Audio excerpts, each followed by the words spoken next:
Ahojte, poďme si spolu pripraviť balzám na pery. Čo všetko budeme potrebovať?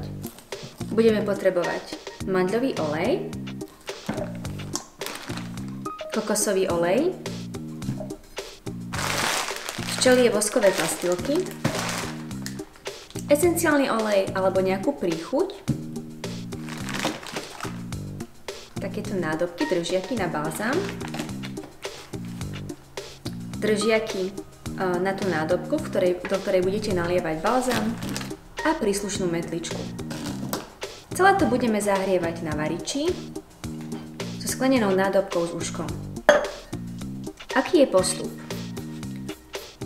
Na 2 balzamy na pery potrebujeme 6 g zo včelých voskových pastiliek, 10 ml kokosového oleja, 10 ml mandľového oleja, potrebujeme približne 1 ml príchute alebo toho esenciálneho oleja.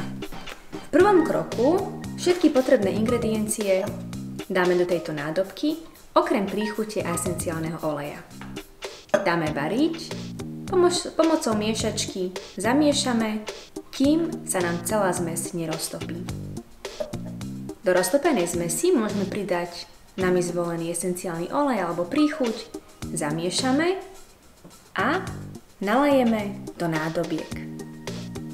V prípade, ak sa nám niečo vyleje, môžeme použiť túto metličku a veľmi jednoducho zahladiť povrch. Môžeme si ukázať, akým spôsobom si pripravíme tento držiak, zoberieme si nádobku a vložíme z tejto strany.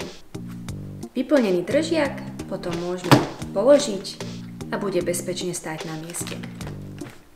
Takto pripravený balzám necháme aspoň 10 minút, ideálne aj dlhšie stuchnúť a až potom môžeme uzavrieť a aj používať.